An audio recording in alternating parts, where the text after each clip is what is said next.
नमस्कार दोस्तों, एक बार फिर से आप सभी का स्वागत करते हैं अपने चैनल पर। और आपको थोड़ा सा इतिहास में लेके जाएंगे। सन 2017 चुनाव हुआ था, वार्ड नंबर 35 कंझावला। और यहाँ पर जो उम्मीदवार थे मैं उनके एक बार फिर से आपको नाम बता देता हूँ। और कांग्रेस के यहाँ से कैंडिडेट होते थे मनीषा जसबीर कराला, जो काफ़ी वहाँ पे उस समय पे भी काफ़ी लोकप्रिय नेता थे। और उसके अलावा एक मशहूर समाज सेवी इस क्षेत्र से थे जितेंद्र राणा, उनकी धर्मपत्नी नीलम जितेंद्र राणा चुनाव मैदान में थी। और भारतीय जनता पार्टी ने टिकट दिया था पूनम जोगिंदर डबास को।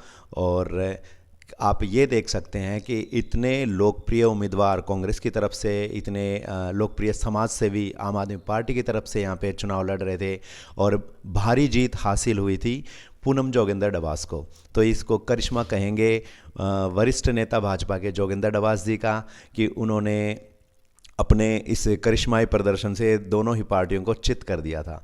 और जनता का शानदार जनादेश, एक बढ़िया आशीर्वाद उनको मिला था। और आज हमारे साथ मौजूद हैं श्री जोगिंदर डबास जी बात करने के लिए। सबसे पहले उनका स्वागत करते हैं। बहुत बहुत स्वागत है सर चैनल पे। धन्यवाद आपका। और आगे बात को बढ़ाते हुए शुरू करते हैं। सर, थोड़ा सा अपना बैकग्राउंड बताइए लोगों को जो अभी चैनल पर नए जुड़े हैं, जो आपके बारे में जानते नहीं हैं। तो बताइए किस तरह से राजनीति की शुरुआत हुई, किस तरह कौन आपके राजनीतिक गुरु रहे? मैं छात्र जीवन से ही राजनीतिक क्षेत्र में के द्वारा समाज सेवा करने के लिए प्रयास कर रहा था। और कॉलेज में भी छात्र जीवन से ही मैंने चुनाव वगैरह लड़े थे।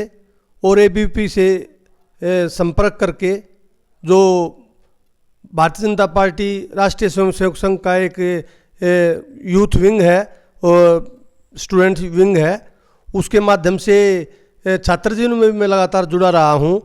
उसके बाद राष्ट्रीय स्वयंसेवक संघ से के सक्रिय कार्यकर्ता के नाते मैंने इस क्षेत्र में पूरे में लगभग 35 वर्ष काम किया। और मेरे इस काम को देखते हुए, मेरे संगठन के प्रति निष्ठा और ईमानदारी को देखते हुए, और संगठन ने ये तय किया कि आपको संगठन के माध्यम से नहीं, आपको सीधे समाज सेवा, चुनाव लड़ करके जनप्रतिनिधि बन करके इस समाज की सेवा करनी है। और जो पार्टी ने तय किया उसका आदेश हमें मिला। उस आदेश निर्देश के अनुसार जनता का आशीर्वाद हमें प्राप्त हुआ। सर, 2017 के चुनाव की जब सरगर्मियाँ तेज थी, तो उस समय क्या अनुभूति थी और आपको टिकट के बारे में कैसे पता चला पहले के टिकट आपके घर आई है? मैं राष्ट्रीय स्वयंसेवक संघ का एक सक्रिय कार्यकर्ता होने के साथ साथ राजनीति के क्षेत्र में, जो बहुत ही लोकप्रिय है और इस दिल्ली के ही नहीं बल्कि देश के किसानों के, गरीब मजदूर किसान के हितैषी रहे हैं डॉक्टर साहिब सिंह वर्मा जी, मैं उनका शिष्य रहा हूं। और उनसे मैंने बहुत कुछ सीखा है, उनके जीवन शैली से सीखा है। और उस समय लगता था कि हम चुनाव लड़ करके कुछ ना कुछ समाज के लिए अच्छा कर सकते हैं, क्योंकि जब ताकत आएगी, जब एक शक्ति आएगी, तो हम उस शक्ति के द्वारा समाज की और अधिक सेवा कर सकते हैं। और बहुत ज़्यादा प्रयास नहीं किया, लेकिन संगठन क्योंकि पारखी होता है, और जब संगठन ने देखा कि भी कौन व्यक्ति इतने दिन से लगातार साइलेंट रूप से जो संगठन की सेवा कर रहे हैं, निष्ठापूर्वक ईमानदारी से सेवा कर रहे हैं। हालांकि चुनाव लड़ने की लाइन में तो जैसे अब भी है वैसे पहले भी बहुत ज़्यादा थे।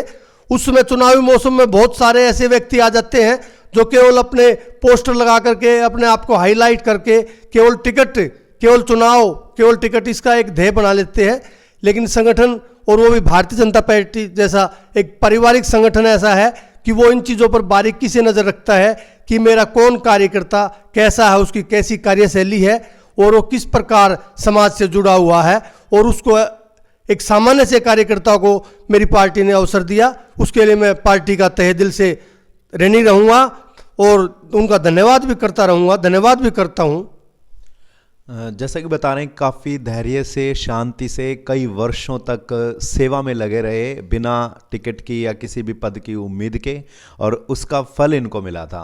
और अभी पूछते हैं वार्ड के बारे में। सर, वार्ड कितना बड़ा है, कितने गांव, कितने कॉलोनी आपके वार्ड में आते हैं, और जब आपको सीट मिली तो उस समय नई क्या क्या चुनौतियां आपने फेस की जब वार्ड में घूमे?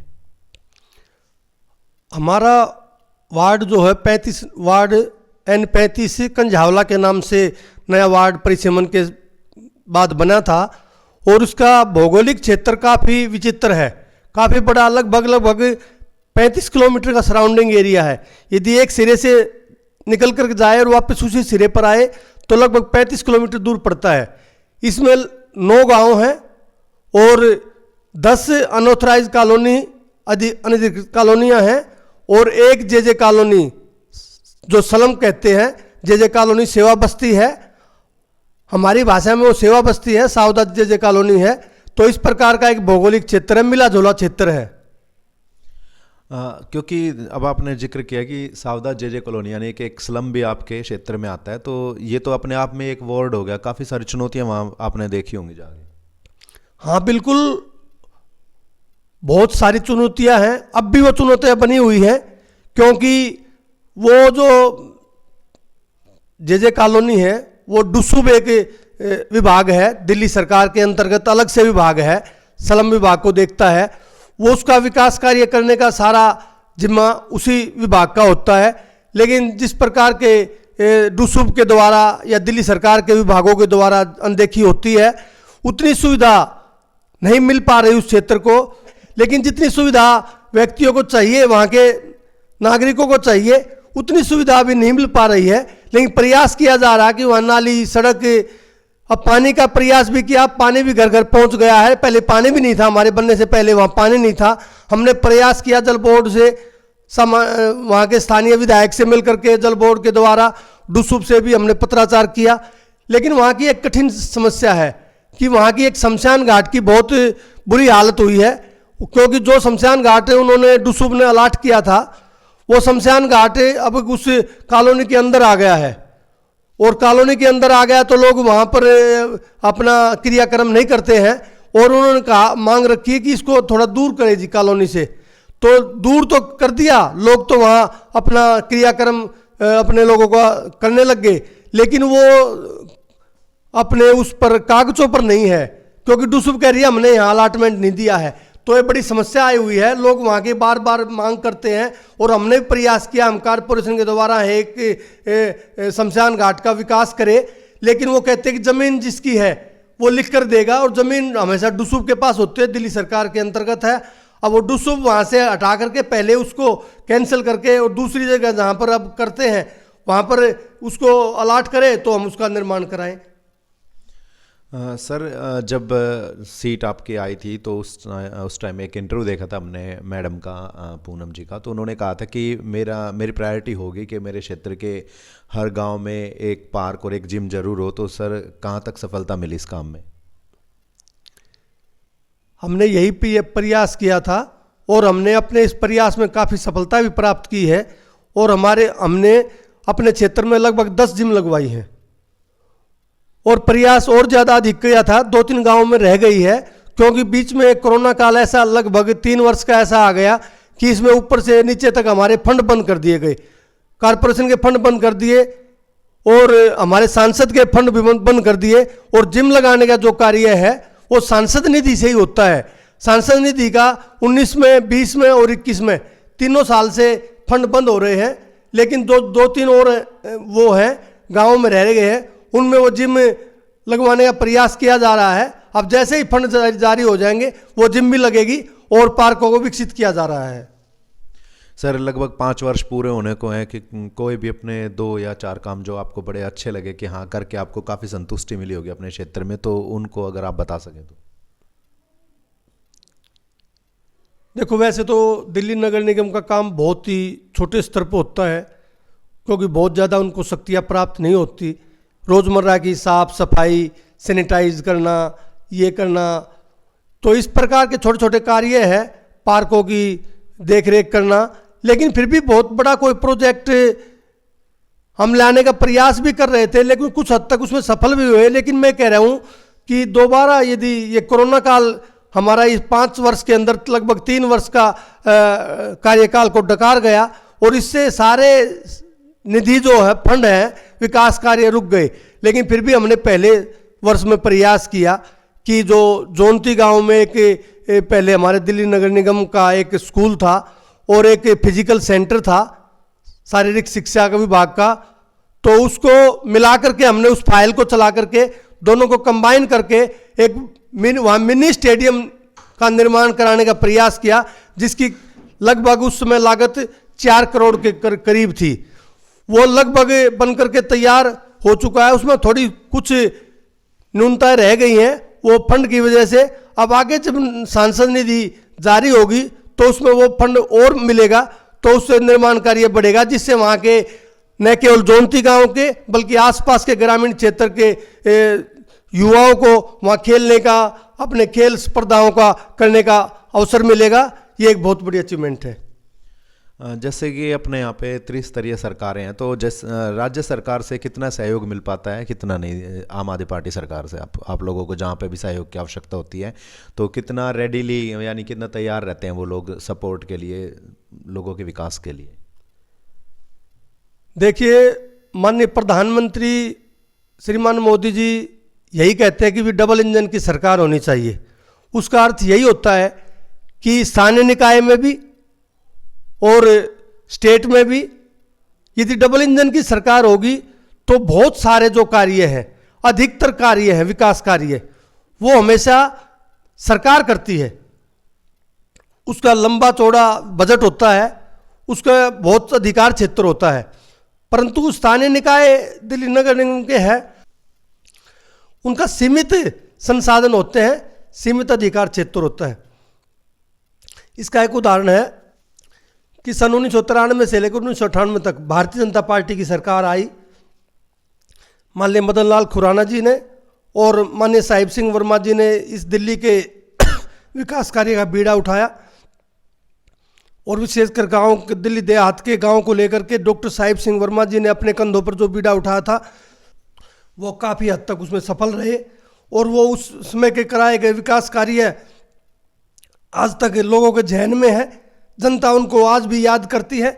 लेकिन वो विकास कार्य जिस प्रकार हुए, उनकी देखरेख बाद में शीला दीक्षित की सरकार 15 वर्ष रही।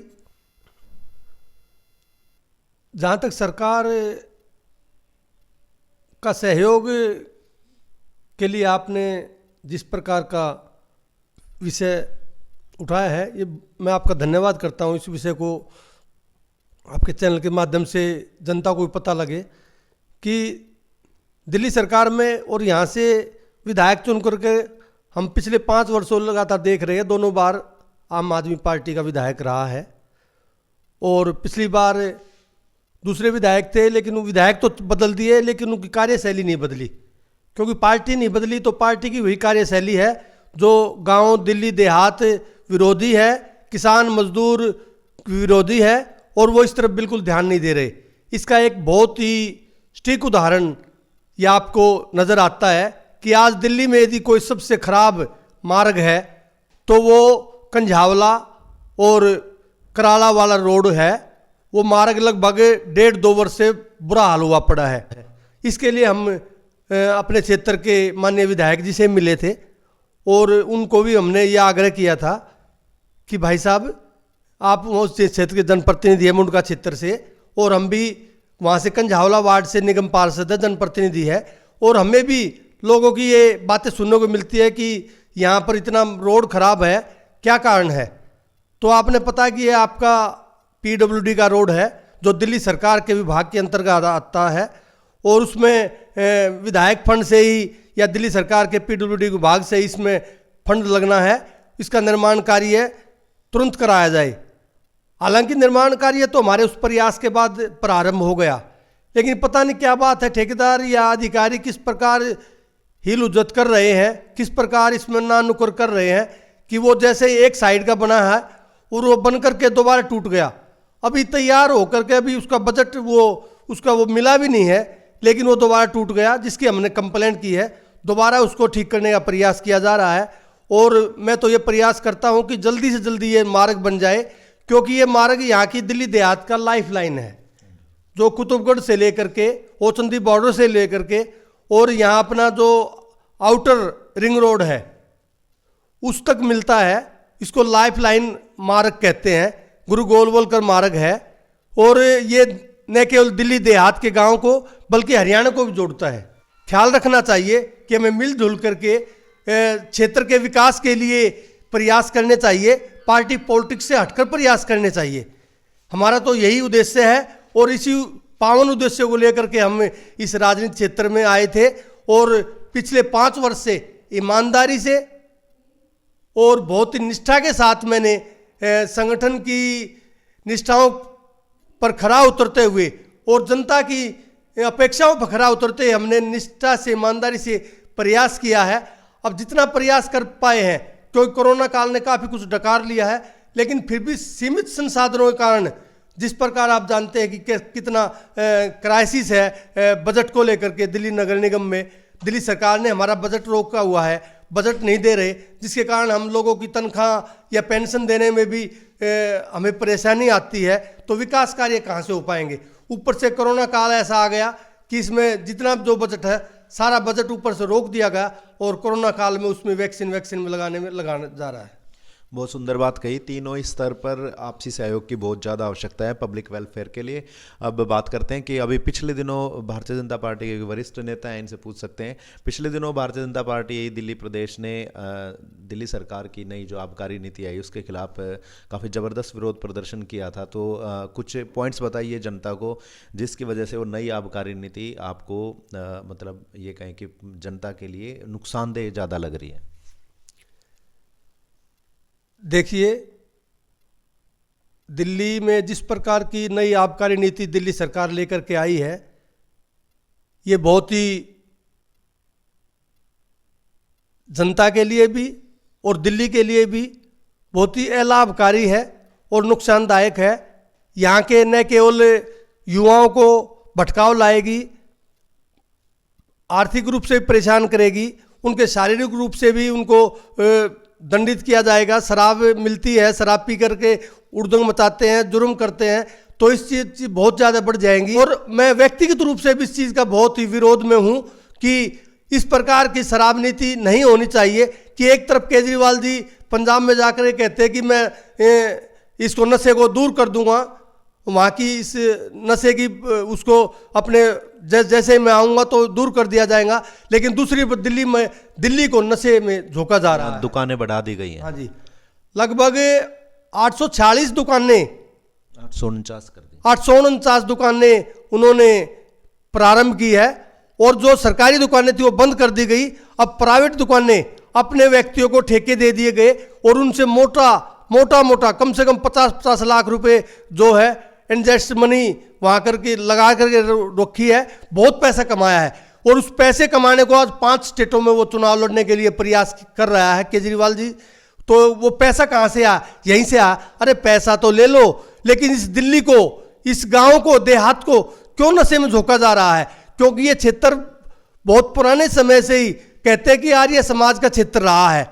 आर्य समाज में किसी भी प्रकार की शराब, सिगरेट, धूम्रपान और नशा विरोधी क्षेत्र रहा है। यहाँ हमेशा इस चीज़ का विरोध रहा है गांव देहात में, और ऐसा नहीं होना चाहिए। हमने पिछले 5 साल से ऐसा पहले भी कई बार प्रयास किया गया है कि विशेषकर कंझावला गांव में भी और आसपास के क्षेत्र में ठेके खोलने का प्रयास किया गया था, लेकिन उसके लिए हमने लिखित रूप से दिल्ली सरकार के जो आबकारी विभाग थे उनको हमने लिखित में दिया और वहाँ गए, हमने उनको चेतावनी दी कि ऐसा हुआ तो वहाँ बहुत बड़ा हम आंदोलन छेड़ेंगे, और उससे घबरा करके उस समय तो उन्होंने बंद कर दिया था। लेकिन अब केजरीवाल के दबाव में कि पैसा कमाना है और 5 राज्यों में चुनाव लड़ना है, इस कारण जो शराब नीति लाई गई है उससे काफ़ी नुकसान होगा। और कहते हैं कि हर वार्ड में, दिल्ली के 272 वार्ड है, हर वार्ड में 3-3 ठेके खोलने का जो नीति आई है, मैं इसका पुरजोर तरीके से व्यक्तिगत रूप से भी और अपनी पार्टी की ओर से भी, जिस प्रकार पार्टी ने आंदोलन छेड़ा हुआ है किया नहीं है। आंदोलन जारी है और आगे भयंकर आंदोलन होगा और जन आंदोलन होगा। लेकिन सर उनका ये कहना है जैसे दिल्ली में 2.5 करोड़ की लगभग पॉपुलेशन है अपनी, तो उसमें 849 उनके ठेके हैं। वो कह रहे हैं कि इस पे विरोध कर रहे हैं कि ज़्यादा। लेकिन जैसे हरियाणा में भाजपा सरकार है, 2 करोड़ 73 लाख की आबादी में 2600 ठेके हैं, तो वो तो ये कह के बचाव भी कर रहे हैं अपना कि अगर प्रदर्शन यहाँ पे कर रहे हैं तो प्रदर्शन तो वहाँ पे भी होना चाहिए भाजपा के द्वारा। देखिए अमित जी, व्यक्ति को क्या चाहता है, जहाँ आसपास रहता है उसकी चिंता करनी चाहिए। अब मान लिया जाए हम छोटे पार्षद हैं, जो हमारा सीमित दायरा है। नहीं, आपकी बात है जहाँ आप इस एरिया के लिए जो बिल्कुल ठीक कह रहे हैं, लेकिन वो कह रहे हैं कि हरियाणा में तो भाजपा की ही बात करें तो वहाँ पे भी विरोध होना चाहिए, वहाँ खट्टर सरकार की पॉलिसी कुछ और ही कह रही है।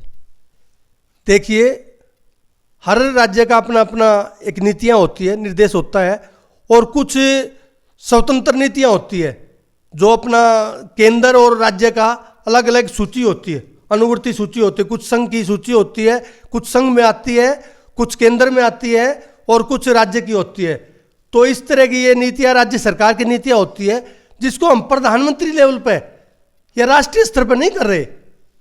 इसका विरोध नहीं किया जा रहा। इसका विरोध केवल भारतीय जनता पार्टी दिल्ली प्रदेश के लेवल पे किया जा रहा है, क्योंकि हमने तो अपने प्रदेश से, हमने तो अपने दिल्ली से मतलब है ना। हमें हरियाणा में क्या हो रहा है, उत्तर प्रदेश में क्या हो रहा है, पंजाब में क्या हो रहा है, हम इसकी चिंता ना करें। ना हमारे हाथ में है वो बातें। हमारे हाथ में क्या है कि हम जहाँ क्षेत्र में रहते हैं, जिस स्टेट में रहते हैं, उसकी हम चिंता करें। और वो इस चिंता को लेकर के हमारी दिल्ली प्रदेश भाजपा ने तय किया है कि हम दिल्ली प्रदेश में ऐसा इस नई शराब नीति के तहत इस तरह के शराब के ठेके नहीं खोलने देंगे। और इसके लिए एक और तय किया गया है, पार्टी ने तय किया है कि जो भी इस तरह के अनाधिकृत ठेके खोलने का प्रयास दिल्ली सरकार के द्वारा किया जा रहा है, उसमें दिल्ली नगर निगम अपना पूरा रोल प्ले करेगा। उसमें देखेगा कि क्या है, ठेके खोलने से पूरा ये दिशा निर्देश का पालन, अनुभागीय दिशा निर्देश का पालन किया गया है। दिल्ली नगर निगम की इसमें सहमति ली गई है। इसका जो लाइसेंस बनाया गया है, उस लाइसेंस में क्या क्या अनिवार्यता थी, यदि कहीं से ऐसा पा गया कि जिसमें अनिवार्यता जो मांगी गई है वो नहीं हुई है, तो उसको तुरंत सील कर दिया जाएगा।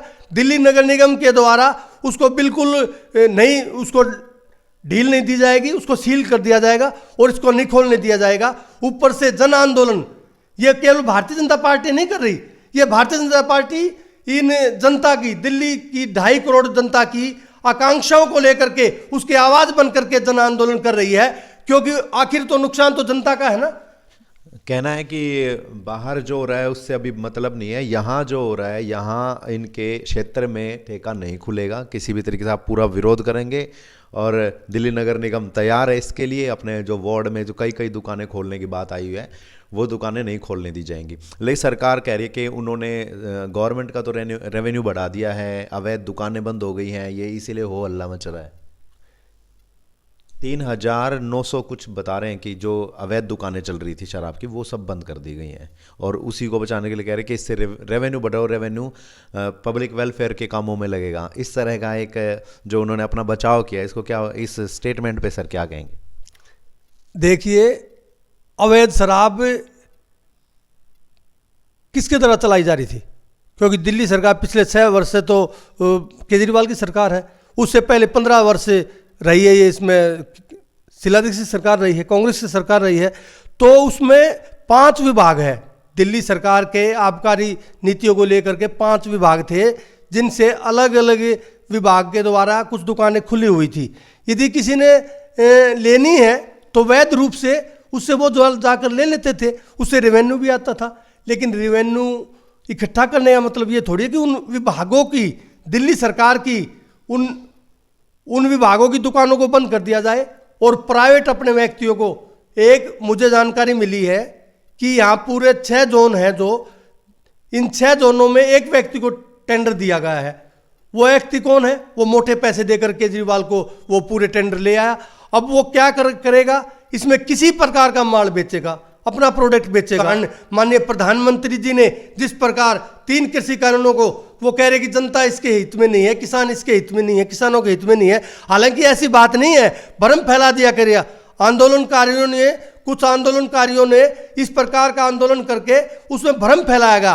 लेकिन फिर भी माननीय प्रधानमंत्री जी का विशाल हृदय किस प्रकार का है कि उन्होंने फिर भी कहा कि जब जिसके लिए हमने नीतियां बनाई हैं यदि वो इससे खुश नहीं है तो हम इसको वापस विड्रॉ कर लेते हैं। और उन्होंने न केवल कहा बल्कि तुरंत इसको विड्रॉ भी कर लिया और आज किसान खुश है। लेकिन ऐसा नहीं लगता जैसे लंबा टाइम लगा, 1 से 1.5 साल, 700 के करीब किसानों की जो शहादत हो गई, तो उसके वो अगर पहले ले लेते तो क्या आप क्या समझते हैं कि बीजेपी को फ़ायदा होता? जैसे अभी आगामी 5 राज्यों में चुनाव होने हैं, क्या इसका कुछ असर पड़ेगा? देखिए अमित जी, ये कहते हैं वापस ले लेते, वापस सब किन परिस्थितियों में हुआ है ये मैं आज भी कह रहा हूं, मैं आज भी इस बात को निश्चित रूप से कह रहा हूं, क्योंकि मैंने टोटली अपना पूरा जीवन काल किसानों के बीच में, क्योंकि मैं खुद भी किसान हूं, किसान का बेटा हूं, गांव देहात में रहता हूं और किसान मोर्चा के अध्यक्ष भी रहे हैं, किसानों का प्रतिनिधित्व करता हूं। मैं भारतीय जनता पार्टी किसान विंग में जिला अध्यक्ष भी रहा हूं 2-3 बार और राष्ट्रीय कार्यकारिणी का सदस्य भी रहा हूं और प्रदेश में किसान मोर्चे की जिम्मेवारी रही है। तो किसानों के बीच में किसानों को क्या ज़रूरत है, किस प्रकार की नीतियां उनके हित में बननी चाहिए, ये मुझे अच्छी प्रकार से मालूम है। और ये जो 3 कृषि कानून आए थे ये बिल्कुल किसानों के हित में थे, लेकिन क्या किया गया कि हमने बहुत प्रयास किया, ऊपर प्रधानमंत्री जी के स्तर से लेकर के और नीचे पार्षद और कार्यकर्ताओं के स्तर तक हम जनता के बीच में गए, किसानों के बीच में गए, हमने इस विषय को अच्छी प्रकार के विस्तृत रूप से रखा गया। लेकिन वो कहते हैं कि कुछ लोग ऐसे जो इसको भरमाने के लिए, अपनी राजनीति चमकाने के लिए उन्होंने एक संयुक्त किसान मोर्चा बना लिया और वो किसानों को भड़काने लगे और यहाँ आकर के धरने पर बैठ के दिल्ली के बॉर्डरों को सील कर दिया। अब आप स्वयं देख रहे हैं कि वही संयुक्त किसान मोर्चा जो अपने आप को एक मंच दे दिया, किसानों का मंच दे करके आज अपनी राजनीतिक पार्टियां पंजाब में चुनाव बना लिया उन्होंने। राज्यपाल है, इधर टिकैत है, जो जिसका पिताजी को मैंने 2 बार यहाँ कंझावला गांव में किसान आंदोलन में बुलाया था, वो किसान आंदोलन के सच्चे हितैषी थे। आज उनका बेटा किस प्रकार का स्वांग रच रहा है, किसानों के नाम पर अपने आप को हाई ब्रांड करके अब कि वहाँ पर राजनीति करना चाहता है। जिस प्रकार की आज तक किसी भी प्रधानमंत्री ने, किसी भी सरकार, केंद्र सरकार ने सोचा था कि लगभग 2,000 रुपये प्रत्येक किसान को उसके खाते में डायरेक्ट बेनिफिट दिया जा रहा है, ना कोई बीच में कोई दलाल है, नहीं बीच में कोई अधिकारी है कि उसके पैसे को डकार जाएगा, सीधा उसका बेनिफिट उसके किसान के खाते में जाता है। इस प्रकार की जो मदद माननीय प्रधानमंत्री की किसान के लिए हो रही है, क्या वह कभी पहले, इससे पहले कभी हुई थी? तो इस प्रकार ये सारी बातें जो किसानों के हित में है, भारतीय जनता पार्टी की, केंद्र की सरकार, माननीय मोदी जी इतने चिंतित रहते हैं किसानों के बारे में, तो ये मैं आज भी निश्चित रूप से कह रहा हूँ कि वो उसमें किसानों के कोई अहित में कोई कानून नहीं थे, लेकिन फिर भी हम किसानों को अच्छी प्रकार से नहीं समझा पाए, या जो विरोधी व्यक्ति थे जो इसका फायदा उठाना चाहते थे, और इसका केवल देश भर में नहीं अंतर्राष्ट्रीय स्तर पर जो एक षड्यंत्र रचा गया और भारत की छवि को, किसानों की छवि को धूमिल करने का प्रयास किया गया, उसमें वो कामयाब हो गए। और उसके लिए हमने हाथ जोड़कर किसानों से इसलिए माफ़ी मांगी कि हम आपको पूर्ण रूप से समझा नहीं पाए, और ये आपके हित में था, हित में है, हित में रहेगा, लेकिन फिर हम इसको विड्रॉ करते हैं।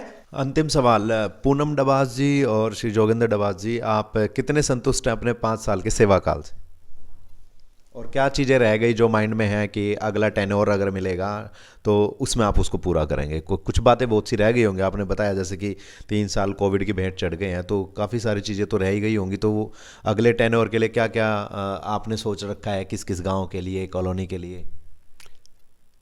देखिए 5 वर्ष, ये जो 5 वर्ष सत्ता के माध्यम से क्षेत्र का कार्य है, समाज का कार्य है, जनता का कार्य है, जो करने का एक सपना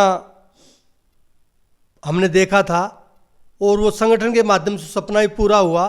लेकिन 5 साल किसी सपने को पूरा करने के लिए बहुत छोटा टर्म होता है। 5 साल में तो जानकारी ली जाती है, क्षेत्र के बारे में जानकारी ली जाती है, योजनाएं बनती है, योजनाएं कई बार पूर्ण नहीं हो पाती है। और मैं ये निश्चित रूप से कह सकता हूँ कि ये जो 5 साल का कार्यकाल है ये कोरोना की भेंट चढ़ गया पूर्ण रूप से, और इसमें विकास कार्य बहुत बड़े रूप से बाधित हुए हैं, कम हो गए हैं। और जहाँ तक आप कह रहे हैं कि संतुष्टि की बात, तो रोज़मर्रा का जो काम था, साफ सफाई व्यवस्था और किसी प्रकार का जनता को परेशान ना करना, जनता से अच्छी प्रकार व्यवहार करना, वो केवल हमारे पास आकर के समस्याएं नहीं बताए।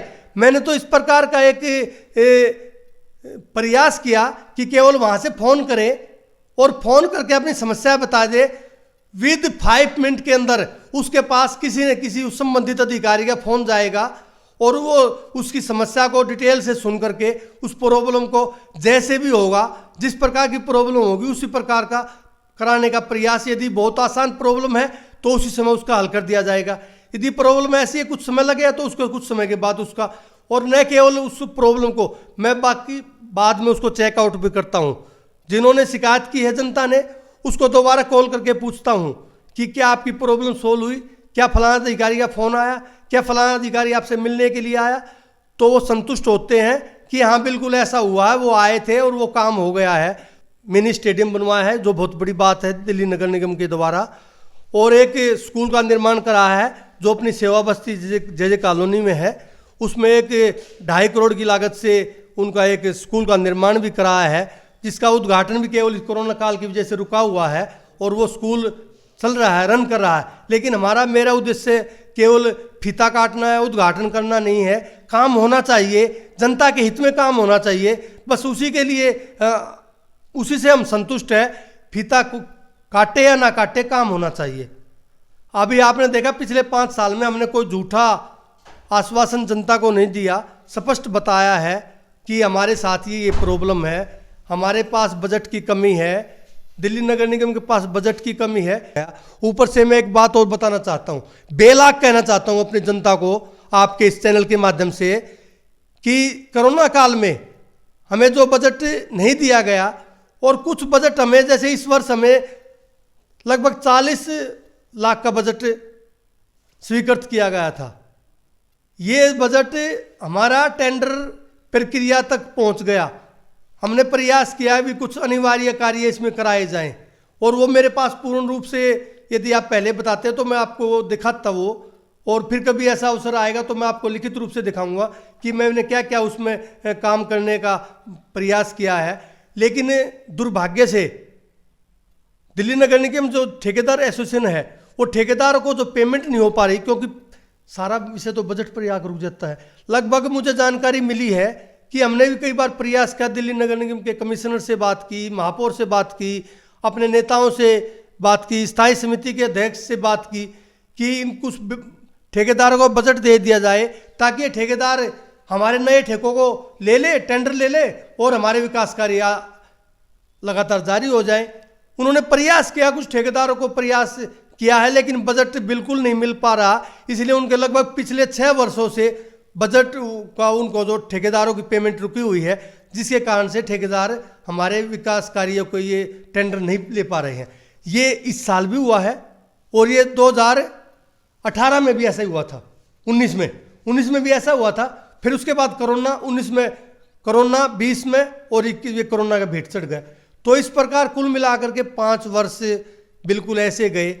प्रयास किया कि जितना भी हो सके बिना संसाधनों के, कम से कम जनता के बीच में, उनके सुख में दुख में साफ सफाई, सैनिटाइज वगैरह, और छोटी मोटी स्वास्थ्य सेवाओं की उपलब्धि, तो इस प्रकार का हमने प्रयास किया है। जो हमारे सीमित संसाधन है, सीमित हमारी भूमिका है, उसके साथ हमने ये करने का प्रयास किया है।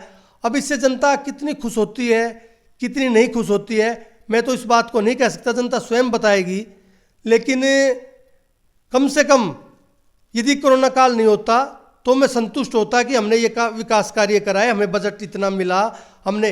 और जब हमारे पास बजट नहीं है तो हमारे प्रयास होता कि हमारे सांसद का भी बजट हमें मिल जाता, लेकिन सांसद का बजट कोरोना काल में बंद कर दिया गया।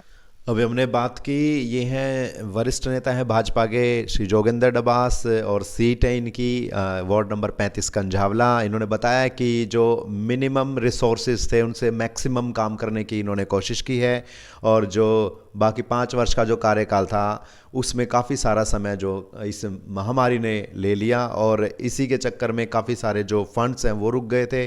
और बाकी इन्होंने बताया कि जनता जनार्दन जो है वो बताएगी क्या कितना काम, क्या कितने वो संतुष्ट हैं कितने नहीं। और सबसे पहले अब मैं इनको धन्यवाद दे दूं कि आपने इतना कीमती समय सर हमारे लिए निकाला, हमारे चैनल से बात की, उसके लिए बहुत बहुत शुक्रिया। नहीं, धन्यवाद अमित जी, आपका और आपके चैनल का बहुत बहुत धन्यवाद है।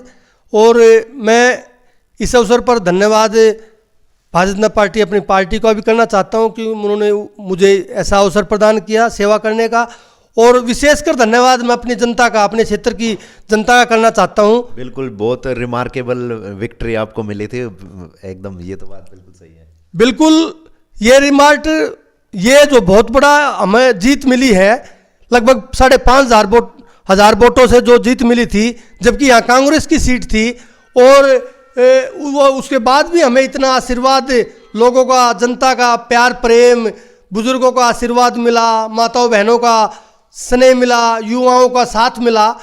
ये सब मैं तो ये सोचता हूँ कि हमारा कोई पुण्य, कमाए हुए पुण्य थे पिछले जन्म के, कुछ इस जन्म के, जो हमारे ये पुण्य काम आए, और हमें इस योग्य समझागा कि फला व्यक्ति, हमारे कंधों पर इस क्षेत्र ने जिम्मेवारी डाली कि ये व्यक्ति, फला व्यक्ति यदि यहाँ से क्षेत्र का जनप्रतिनिधि चुनकर जाता है तो अवश्य ही हमारी बात को आगे बढ़ाएगा, क्षेत्र का विकास करेगा, हमारे साथ अच्छा व्यवहार करेगा।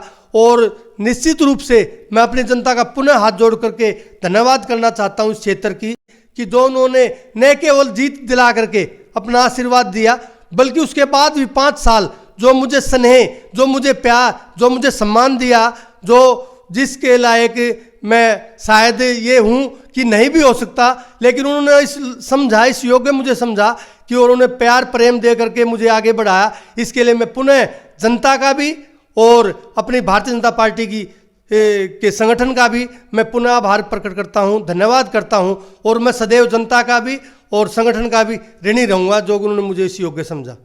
धन्यवाद। और एक बार फिर से मुलाकात करेंगे आपके साथ किसी न किसी एक और शख्सियत के साथ मिलकर, तब तक बने रहिए हमारे साथ। Thank you so much.